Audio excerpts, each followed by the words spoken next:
ગુજરાતના ધોલેરાનું નામ ફરી એક વખત ચર્ચામાં આવ્યું છે। રાજ્યસભામાં પૂછાયેલા એક સવાલના જવાબમાં એવું જાણવા મળ્યું કે ધોલેરા એરપોર્ટનું કામ એ 2025ના ડિસેમ્બર સુધીમાં પૂરું થઈ જશે। આ સ્માર્ટ સિટી પ્રોજેક્ટની તો લોકોએ બહુ રાહ જોઈ, ઘણા બધા લોકોએ એની પાછળ પૈસા કમાયા છે અને ઘણા બધા લોકોએ ગુમાવ્યા પણ છે। ગુજરાત સમાચારના ડિજિટલ પ્લેટફોર્મ્સ પર હું છું મયુર અને આજના વિડીયોમાં આપણે આવા જ એક કિસ્સા વિશે વાત કરીશું। એવું કહેવાય છે કે રાજસ્થાન મૂળના બે ભાઈઓ સુભાષ અને રણવીર બિજરાનીએ કુલ 70,000 લોકોને છેતર્યા અને 2700 કરોડનું કૌભાંડ કર્યું અને આ કૌભાંડ એમણે ધોલેરા સ્માર્ટ સિટીમાં જમીન વેચવાના નામે અને રોકાણ કરાવવાના નામે કર્યું। હજુ થોડા દિવસ પહેલા જ આ કેસની તપાસમાં ઈડી દ્વારા 24 અલગ અલગ ઠેકાણા ઉપર દરોડા પાડવામાં આવ્યા હતા।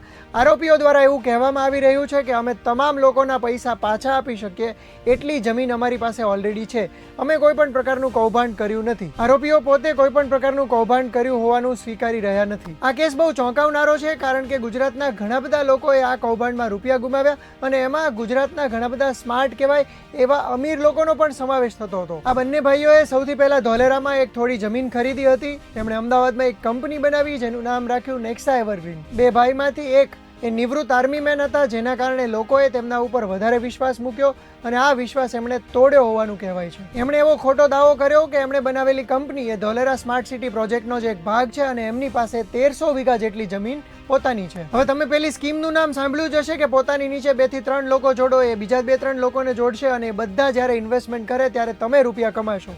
આ જ MLM પ્રકારની સ્કીમ હેઠળ એમણે લોકો પાસે ઇન્વેસ્ટમેન્ટ કરાવ્યા। રોકાણ લઈ આવતા લોકોને એ લોકો બાઇક, ફોન કે લેપટોપ જેવા ગિફ્ટ્સ પણ આપતા અને જે લોકો રોકાણ કરે છે એમને સારા એવા પ્રોફિટની લાલચ આપતા। એવો દાવો કરવામાં આવી રહ્યો છે કે આ બંને ભાઈઓએ કુલ 2676 કરોડ રૂપિયા એકઠા કર્યા અને ત્યાર પછીથી રાજસ્થાનમાં મોંઘી હોટલ્સ ખરીદી, ગોવામાં રિસોર્ટ્સ ખરીદ્યા, આ સિવાય ઘણી બધી જમીન પણ ખરીદી, પોતે પણ મોંઘી લક્ઝુરિયસ કાર્સ ખરીદી અને પછી એક દિવસ પોતાની ઓફિસને તાળા મારી દીધા। હજુ થોડા દિવસ પહેલા જ ઈડીએ આ મામલે તપાસ કરતા અમુક ઠેકાણે દરોડા પાડ્યા હતા। આ મામલે વધારે વિગતો હજુ આવવાની બાકી છે, પરંતુ ગુજરાતીમાં એક કહેવત છે, આપણે બધાએ યાદ રાખવી જોઈએ અને એ કહેવત છે, લોભિયા હોય ત્યાં ધુતારા ભૂખે ન મરે। આ પ્રકારના સ્કેમ્સમાંથી શીખવાનું એ જ હોય છે કે જ્યારે તમને વધારે પડતા પ્રોફિટની લાલચ આપવામાં આવે છે ત્યારે ડોક્યુમેન્ટ છે 2 થી 3 વાર વેરીફાઈ કરવા જોઈએ અને કોઈ પણ નિષ્ણાતની સલાહ લેવી જોઈએ, જેથી કરીને તમે આ પ્રકારની છેતરપિંડીમાં ફસાઈ ન જાઓ। જો તમારા ધ્યાનમાં પણ આ પ્રકારના કોઈ પણ કિસ્સા આવ્યા હોય તો અમને કોમેન્ટ કરીને જણાવો અને આ જ પ્રકારના ઇન્ફોર્મેટિવ વિડીયોઝ જોવા માટે